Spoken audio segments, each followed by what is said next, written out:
of subjective awareness with objective dim voidness produces vibration and movement, hence the wheel of wind 84 in constant motion in the universe. Awareness so shaken by the void, was benumbed by it and hardened into the element of metal, hence the wheel of metal to preserve the earth. When the movement caused by awareness produced wind and hardened into metal, the friction between wind and metal flashed fire, the nature of which was transformative. Fire sprang up and melted metal, hence the wheel of water. Pervades all the worlds in the 10 directions. The meeting of rising fire with falling water formed wet oceans and dry continents. This is why fire, sometimes, rises from the bottom of the seas, and streams and rivers flow over continents. Excess of water over fire resulted in the formation of high mountains, hence rock sparks when struck and melts when submitted to great enough heat. An excess of earth over water resulted in the growth of vegetation, hence a forest fire reduced the trees to ashes, i.e. earth, and a plant bleeds when twisted. Thus these illusory 4 wheels intermingled and became mutual seeds to ensure the continuity of the world. Continuity of living beings. Further, Purnamaitrayaniputra, this defect in awareness was caused by its subjectiveness that set up illusory objects beyond which awareness, thus circumscribed, cannot reach, hence one's hearing is limited to sound and one's seeing to form. The 6 illusory sense data, thus created, divided, the undivided nature, into seeing, hearing, feeling and knowing. As a result, of unenlightened activities, similarity of karma caused affinity 85, whereas dissimilarity led to either union for embodiment 86 or parting for transformation 87. When the perception of an attractive light reveals an illusory form, the clearness of the latter stimulates a keen desire for it. Opposing views cause hatred, whereas concordant ones lead to love, the flow of which becomes the seed germ which, by uniting with craving, forms a fetus. Thus sexual intercourse attracts those who share the same karma and causes the 5 states of a fetus. 88 Therefore, the 4 forms of from inanimate things. Hence Manjushri said in his Gatha, in which an imaginary world arbitrarily was built, while the illusory knower became a living being. The Buddha then explained the 6 coarser conditions of unenlightenment. He revealed the first condition, knowledge, in these words: these conflicting disturbances resulted in troubled perception. The second condition, continuous responsiveness, in which, in time, gave rise to objective form.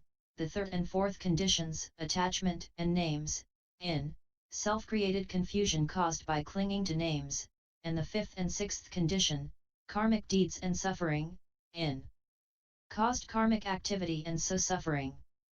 That which is neither the changing world nor unchanging space is the living being who is subject to birth and death. 84 The 4 wheels on which the world rests: wind, water, metal, and space. 85 Birth from womb and eggs. 86 Birth from humidity. 87 Birth by transformation. 88 The 5 stages of the formation of a fetus are: kalala, or slippery coagulation, i.e. the human embryo during the first week; arbuda, or a mass during the second week; pasi, or a piece of soft flesh during birth derived from particular causes. Birth from an egg is due to the predominance of thoughts, that from a womb to passions, that from humidity to responsive union, and that by transformation to parting and metamorphosis. The union and parting of thoughts and passions cause further changes and transformations which rise and fall, closely followed by living beings who are thus subject to the retributive effects of their karma. Hence the continuity of the realm of living beings. 89. Continuity of karmic retribution. Purnamaitrayaniputra, since desire and love are tied so closely together, no disengagement is possible, and the result is an endless succession of the births of parents, children, and grandchildren. This comes mainly from sexual desire, which is stimulated by love. Since passion cannot be destroyed, living beings born from wombs, eggs, humidity and by transformation tend to use their strength to kill each other for food. This comes mainly from their passion for killing. Thus living beings of the 10 states of birth devour each other and so form evil karma which will have no end. This comes mainly from their passion for stealing. Due to such causes as you owe me my life 90 and I pay my debt, 91 living beings are subject to birth and death for hundreds and thousands of eons. Due to such causes as you treasure my heart, I love your beauty, 92 they continue to be tied to each other for hundreds and thousands of kalpa. Therefore, the basic causes of continuous karmic retribution are 3, killing, stealing, and carnality. Thus Purnamaitrayaniputra, these 3 evil causes succeed one another solely because of unenlightened awareness which gives rise to the perception of form and so sees falsely mountains, rivers, and the great earth as well as other phenomena which unfold in succession and, because of this very illusion, appear again and again, as on a turning wheel. The 3rd week, Ghana, or a solid lump during the 4th week, and Prasika, or a fetus with organs during the 5th week. 89 in the intermediate state after death, man's consciousness wanders in search of its former love. It is bodiless but can see from a distance of several thousand miles, always looking for its cherished object. Hence the text says, when the perception of an attractive light reveals a form. When it finds its object, it rushes to it with all thoughts directed to being embodied in or through that object. Hence the clear sight of a form stimulates a keen desire for it. It is attracted to sexual intercourse. If it is male, it loves the woman and hates the man, and if it is female, it loves the man and hates the woman. And so, opposing views cause hatred whereas concordant ones lead to love. It is thus attracted by this play of sex and is drawn by flowing love to the woman's womb wherein it becomes the seed of a fetus. Hence the flow of love becomes the germ. This seed enters the couple's generative fluid, and by uniting with its craving, takes the illusory form of an ego. Hence, the germ by uniting with craving forms a fetus. This is birth from the womb. The 4 forms of birth accord with the retributive karma of each living being.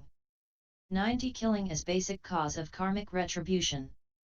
91 stealing as basic cause of karmic retribution. 92 carnality as basic cause of karmic retribution. The uncreated and unending.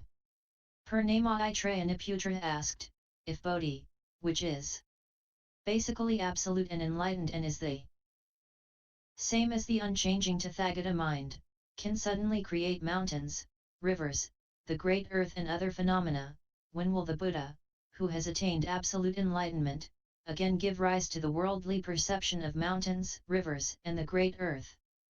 The Buddha said, Purnamaitrayaniputra, if a man loses his way to a village by mistaking south for north, does his error come from delusion or enlightenment? Purnamaitrayaniputra replied, from neither. Why? Because, since delusion has no root, how can this error come from it? Since enlightenment does not beget delusion, how can it cause him to err? The Buddha asked, if this man, while erring, suddenly meets someone who shows him the right way, do you think in spite of his mistake, he will lose his way again? Purnamaitrayaniputra replied. No, world-honored one. The Buddha said. Purnamaitrayaniputra, it is the same with all Buddhas in the 10 directions. Delusion has no root for it has no self-nature. Fundamentally there has never been delusion and though there is some semblance of it, when one is awakened, it vanishes, for Bodhi does not beget it. This is like a man suffering from an optical illusion who sees flowers in the sky. If he is cured, these flowers will disappear. But if he waits for them to appear again, do you call him stupid or intelligent? Purnamaitrayaniputra replied, fundamentally space has no flowers, but due to defective sight they are seen as being in the void. This is already a false attitude. If in addition, they are required to appear again, this is mere folly. How then can that man be called stupid or intelligent?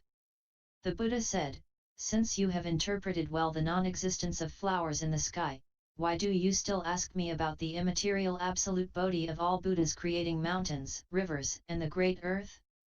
It is like ore which contains pure gold. Once the latter is extracted, it cannot be mixed with the ore again. It is also like the ashes of burnt wood which cannot become wood again. It is the same will to all Buddhas of the Nirvanic enlightenment. The unhindered intermingling of noumenon and phenomenon Purnamaitrayaniputra. You now ask about the elements of earth, water, fire, and wind which fundamentally intermingle without hindrance in the Dharma realm. You are in doubt about why the elements of water and fire do not destroy each other and how the elements of space and earth can contain each other. Purnamaitrayaniputra, take for instance space which differs greatly from all forms but which does not prevent them from manifesting it. Why? Because space is radiant in the sun and dark when the sky is cloudy, it moves with the wind, is bright in a clear sky, hazy in a mist, obscure in a dust storm and is reflected when above clear water. Do you think that these transient forms in different places are created by these conditions or that they come from space? If they come from these conditions, then, when the sun shines, there is sunlight and all the worlds in the 10 directions should be identical with the sun. Then why is the sun seen in the sky? If space shines, it should shine upon itself. Why then at night or when there are clouds and fog, is there no light? Light therefore is neither the same as nor different from the sun and space. Thus when looked into, essentially there are no forms, i.e. the 7 elements, for they cannot be pointed out like unreal flowers in the sky that can only produce unreal fruit, so why do you inquire about their mutual destruction? But when their underlying nature is looked into, it is fundamentally real for it is absolute Bodhi. Since this absolute enlightened mind is basically neither water nor fire, why do you question their mutual hindrance? Within this true and absolute Bodhi enlightenment, if you give rise to the karmic illusion of space, space will manifest. If you have similar illusions of earth, water, fire, and wind one after another, they will manifest separately, and if you give rise to them all, they will appear simultaneously. Purnamaitrayaniputra, what does simultaneous appearance mean? If 2 men walking in opposite directions see the sun reflected in water, each will see the reflection follow in his direction. There is no fixed standard here, and you cannot query why one sun can move in opposite directions or why 2 suns are seen when only one appears in the sky. 93 Thereby deepening your delusion without any prop on which to hold. 94. Expounding the common source of delusion and enlightenment to sum up the intermingling of phenomenon and noumenon. Purnamaitrayaniputra, because you cling to form and space that displace each other in the Tathagata store, the latter in accordance with your karma, manifests as space and form which pervade the whole Dharma realm, and as a result, there appear within it the blowing wind, still voidness, a bright sun and dark clouds. Due to their delusion and perplexity, living beings turn their backs on Bodhi and cling to sense objects, thereby giving rise to troubles, klesa, with the resultant appearance of illusory forms. As to me, my uncreated and unending profound enlightenment accords with the Tathagata store which is absolute Bodhi, and ensures my perfect insight into the Dharma realm. Where the one is infinite and the infinite is one, where the large manifests in the small and vice versa, where the immovable Bodhimandala appears everywhere, where my body embraces the 10 directions of inexhaustible space, where the kingdom of treasures, i.e. the Buddha land, appears on the tip of a hair, and where I sit in a speck of dust to turn the wheel of the Dharma. As I have wiped out all illusory objects of senses to accord with Bodhi, I have realized the nature of the absolute enlightenment of the Buddhatatheta. 95. End SSX 002